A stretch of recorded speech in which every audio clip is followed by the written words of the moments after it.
Hindi ko talaga maiwasan na kapag nagtatapon ako ng basura, sumasagi sa isipan ko yung mga panahon na nagbabahay-bahay ako at nangungulekta ng basura, tinatapon ko ito at binabayarin nila ako ng 5 piso kada supo. Oo, mga kabayan, nagtatapon ako ng basura nung araw pero hindi ko ito kinakahiya. Malaking tulong ito sa pag-aaral ko at sa aming pamilya. Kadalasan nga kapag naglalakad ako, makakita lang ako ng hanger sa daan, pinupulot ko ito.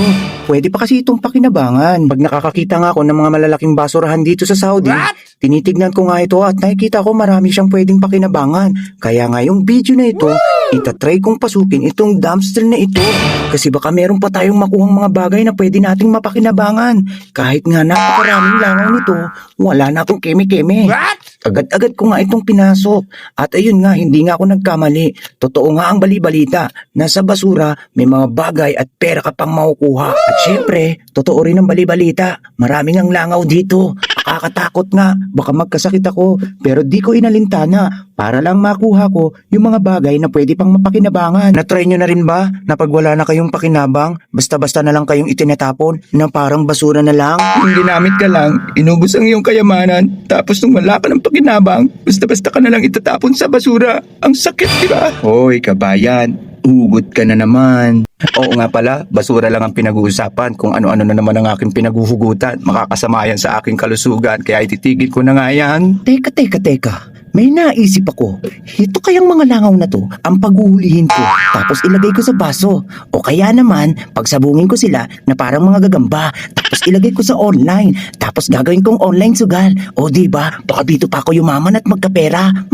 Try nga. Bad ka, kabayan, bawal ang sugal, oy. Teka, mabalik nga tayo, nalibang ako eh. Marami nga akong nakuhang mga gamit nung araw na yan. May mga bag pa nga tapos mga hanger. Ang dami talagang pwedeng pakinabangan sa basura. Sa totoo lang, dati akong basura. Nung nadampot ako ng iba, ginto pala. Kaya huyo na lang kayo sa mga nagtapon sa akin. O siya. Pass is pass na nga, sige na nga. And move on tayo sa video na ito. Mukhang binubuenas nga ako ngayong araw na ito. Kasi meron nga akong nakita na bagay dito sa basurahan habang papauwi ako. Hindi ko nga alam kung ano ito. Pero pinag-aksayahan ko ito ng panahon at talagang kinuha ko para malaman ko nga kung pwede ko pa itong mapakinabangan, iuuwi ko ito sa bahay. Ang problema nga lang, hindi ko alam kung paano ko ito ibibit-bitin. Naka-scooter nga lang ako. What? Basic! Sanay tayo sa hirap, mga kabayan. Kaya nating mag-multitasking. Kaya itatry ko itong isa kaysa scooter ko papauwi. Bah, mamaya kung ano tong bagay na ito, mahal pala. Di swerte ko pa, di ba? Tama. May tama ka. Oo, talagang may tama ko. Lalo pag nalimutan kong uminom ng gamot at nalipasan ako ng gutom, makikita mo kung paano ko tamaan. Tara, let's na nga mga kabayan. At tayo'y babiyahe na. Biyaheng basura. Malayo-layo pa nga ang bahay ko rito, kaya mahaba-haba pa ang aking babagtasin. Mahaba-haba pa ang titiisin ko para lang maiuwi ko ang napulot kong bagay na ito. Ting-ning-ning. Ting-ning-ning. Ting-ning-ning-ning-ning. Tin-nin-nin-nin. Nin-nin-nin-nin. Tin-nin-nin-nin. What? Wala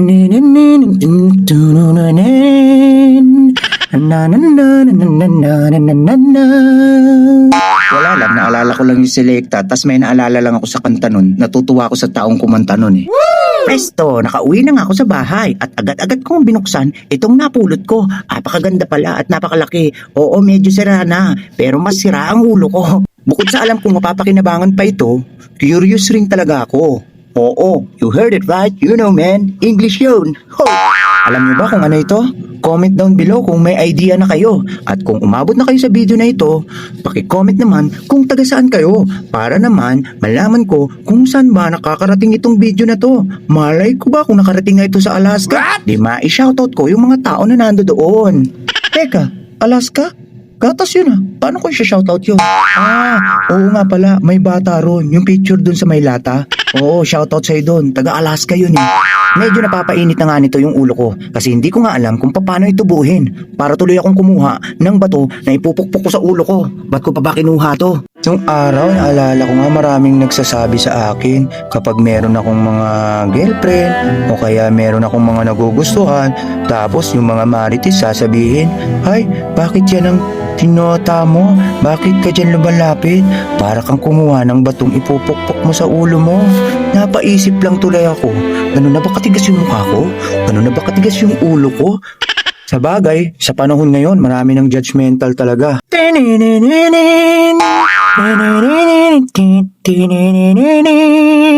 Tinulungan na nga ako dyan, Esang Vlogs. Oo nga pala, siya nga pala yung kasama ko dito sa Saudi. Pakipollow nyo na rin siya. Esang Vlog is here. Vlogger din siya, oo. At doon din kami nag-upload ng mga content at kalokohan namin. At sa mga hindi pa nakapollow, Kabayan Vlog, pakipollow na rin po. At syempre, kung nagugustuhan nyo ang aking mga video ng kalokohan at mga adventures bilang OFW dito sa gitnang silangan, pakishare na rin po ng aking video mga kabayan para mabalitaan din at ikalat natin ang mabuting balita ng ating lahi. At sa wakas, nabuo na nga ang aking napulot. Yes! Surak pala ito, o divider. Marami palang pwedeng ilagay dito. Masayang masaya nga ako. Agad-agad kong kinuha yung mga tsinelas namin at yung mga sapatos na ginagamit namin araw-araw. At ayan, ipinaglalagay ko nga. O diba? Totoong merong mga pakinabang ang mga nasa basura. Yes! Kaya sorry na lang sa nagtapon sa akin. Meron akong pakinabang. Huwag kang magsisi. Marami pa dyan. Kaya sa susunod na dumating ang pagkakataon na may dumating sa buhay mo, wag mong itatapon ka agad. Pahalagahan mo. Malay mo, ginto pala yun tulad ko. Yun lang, maraming salamat. Thank you for watching. Don't forget to like, follow, comment, and share. Mahal na mahal ko kayo mga kabayan. Mwah, mwah, mwah.